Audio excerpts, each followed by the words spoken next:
అతను పద్మవ్యూహంలోకి వెళ్ళిన అభిమన్యుడు అని ఒకసారి చెప్పా చూడండి. పద్మవ్యూహంలోకి వెళ్ళిన తర్వాత దొరికినట్టు చంపేస్తే కాంగ్రెస్ పార్టీ పుట్టుమూలాలు లేకుండా పోయింది. జాగ్రత్తగా గమనించండి. దేశ చరిత్రలో పుట్టుమూలాలు లేకుండా పోయి బిక్కులు ఆడుకుంటూ నిజమైన పార్టీ కమిట్మెంట్తో ఉన్న రాజశేఖర రెడ్డి లాంటి లేకపోతే 59 ముక్కుతూ ములుగుతూ పాదయాత్ర చేసిన 99. మీరు గమనిస్తున్నారా? ఇది అన్నది ఎప్పుడు జగన్మోహన్ రెడ్డి అనే వ్యక్తి పార్టీ ఆవిష్కరించిన దగ్గర నుంచి కాంగ్రెస్ దిగజాడుతున్న కొట్టొచ్చినట్టు కనబడుతుంది. అంటే వెన్ ఈ టేక్స్ ఎ స్టాండ్, దాని స్టబర్నెస్ ఎలా ఉంటుందో చూడండి. రిజిడ్ మెంటాలిటీ అంటారు చూడండి. రిజిడ్నెస్ దేనికి ఉంటుందంటే శాశ్వతంగా అన్యాయం చేసిన వాడిని భూస్థాపితం చేయడం. వాళ్ళ రాష్ట్రానికి ద్రోహం చేసిన వాడు కాంగ్రెస్. ఆయన ఒక్కడే ప్లకెట్టుకుని నిలబడాడు నాకు సమైక్య రాష్ట్రం అని. కాదంటే ఒక్కడి ప్రపంచం భూస్థాపితమే కాంగ్రెస్. ఏది ఆలోచించి మూవ్స్ చేస్తున్నారో ఒకసారి ఆలోచించుకోండి. ఇప్పుడు ఈ వివేకానంద రెడ్డి మర్డరు ఇలాంటి చెత్త చెదరం మాట్లాడుకుంటూ టైంపాస్ చేసుకునే వాళ్ళకి ఇప్పుడు విజయసాయి రెడ్డి మూవ్ అన్నది గమనించండి. ఏం చెప్పాడైనా, నేను వ్యవసాయం చేసుకుంటున్నాడు.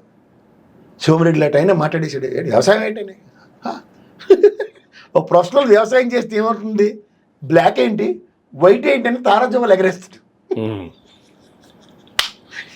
వ్యవసాయం అనేది కూడా ఒక ప్రొఫెషనల్ మూవీ అనేది కూడా ఏమి భారతీయ సినిమాల్లో వ్యవసాయం అంటాడు. అంటే కలుపు తీసాడు, సమాజంలో కలుపు తీసేది. ఏ సినిమాలు అయితే బాగా నోరేళ్ళ పెట్టి చూస్తారు కదా. ఏ ప్రొఫెషనల్ ఒక మూవీ ఇస్తే ఎలా ఉంటుందో చూపిస్తాడు.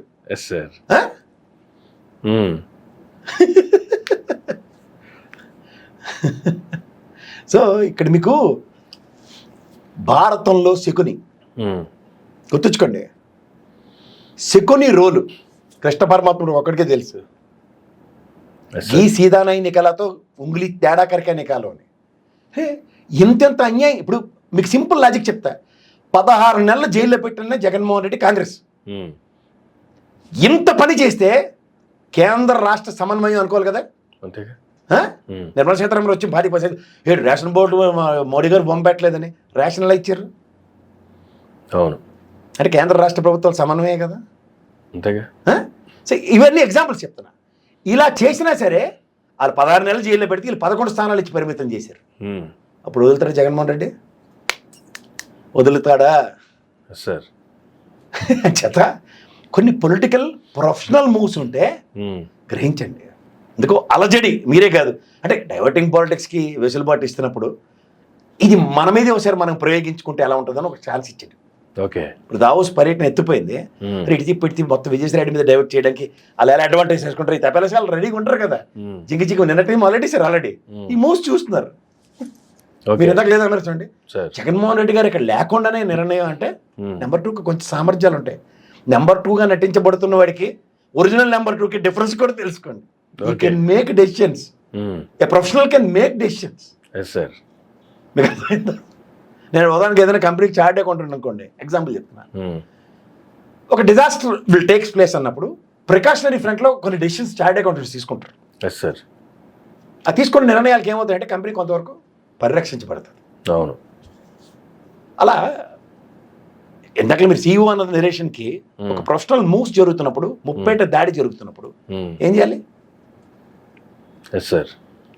కట్టప్పకి ఆదేశాలు అక్కర్లే, కట్టప్ప ఎప్పుడు పరిరక్షించుకుంటానే ఉంటాడు. ఇంకోటి అసలైన మూవ్ చెప్తా. ఇందాక స్ట్రాటజిస్ట్ గురించి చెప్తున్నా. బిగ్గెస్ట్ స్ట్రాటజిస్ట్ అండ్ లాబీయిస్ట్ ఎవరంటే విజయసాయి రెడ్డి గారు. ఇందాక ఒకటి చెప్తాం వదిలేసాను చూడండి. అయోధ్య రామరెడ్డి గురించి చెప్పాలి. ఏం సరదా పడుతున్నావు, రాజీనామా చేస్తామని బాగా సరదా పడుతున్నట్టుకున్నారు కదా సార్ అయోధ్య రామరెడ్డి గారు. ఈ సరదాకి వెనకాతలో ఒక నెరేటివ్ ఉంది, చెప్పమంటారేంటి? చాలామంది మర్చిపోవచ్చు. మీకు సోమిరెడ్డి గారికి ఉన్న అండర్స్టాండింగ్ కూడా చెప్తే ప్రజలకు చాలా మందికి తెలియాలి. ఇక్కడ 23 మందిని వైఎస్ఆర్సీపీ నుంచి ఎత్తేసిన క్రమంలో ఇంకొంతమందిని నేను తెచ్చుకుంటాను, రాజ్యసభ నాకు ఇవ్వండి తెలుగుదేశం పరంగా అన్న ఆ లాబింగ్ దగ్గర నుంచి సోమిరెడ్డి అడ్డుపడ్డాడన్న విషయం ఎవరు చెప్పినా చెప్పనే ఖచ్చితంగా చెప్పగలను. అడ్డుపడి ఇన్నితో సరిపెడదాం ముద్దు అని అవరోధం క్రియేట్ చేశారు. లేదా 67లో గెలిచిన 23తో పాటు ఇంకొక 15-18 మందిని గేమ్ చేసిన ఉదంతం చాలా మంది మర్చిపోయినట్టుకున్నారు. అప్పటి నుంచి పక్క చూపులు. ఆర్కే కొన్నంత కమిట్మెంట్ ఉందని నేనైతే ఇప్పుడు చెప్పలేను. Financial abilities are totally different from political commitments. So ఈ రోజు ఇంకా పక్క చూపులు చేసి పిఏ ఏమో ఏం లేదు తూచన్న ఆ సినిమాలో లీడర్ సినిమా నాకు నమ్మకం లేదు దొరే. ఉమ్. ఇక్కడ మీకు అన్నీ చెప్తున్నాను సార్, ఉమ్. ఇక్కడున్న ఎన్డీఏ కూటమితోనూ బీజేపీ పరంగా సర్దుబాట్లకి ఎప్పుడైతే వేదిక క్రియేట్ అవుతుందో సరే. అప్పుడే రాజీనామాలు వైఎస్ఆర్సీపీ నుంచి వస్తున్నాయి. ఓకే. సామూహిక 3/4 రాజీనామాలు ఉండి పార్టీ పరంగా వైఎస్ఆర్సీపీ ఎన్నుకోబడినా ఉమ్. బీజేపీ పరంగా చలామణి అవడానికి గతంలో ఉన్న వెసులుబాటు ఇప్పుడు లేదు. ఎందుకు అంటే ఓకే. ఈల్డ్ అవ్వడం, టాలరెన్స్ అన్నది ఉమ్. చెయ్యని వ్యక్తి ఎవడంటే జగన్మోహన్ రెడ్డి. ఓకే. అభిమన్యుడిలాగా పద్మవ్యూహంలోకి వెళ్ళి చచ్చిపోవడం అనుకుంటున్నట్టుకున్నారు. ఉమ్. చచ్చిపోయేలోపు చీరీస్ బయటకు వస్తారు, జీవితంలో మళ్ళీ తేరుకోలేరు. ఉమ్. ఆ చీరుడు కార్యక్రమం మొదలెట్టకుండా ఉండాలంటే గేమింగ్ చేస్తున్నారు. ఓకే.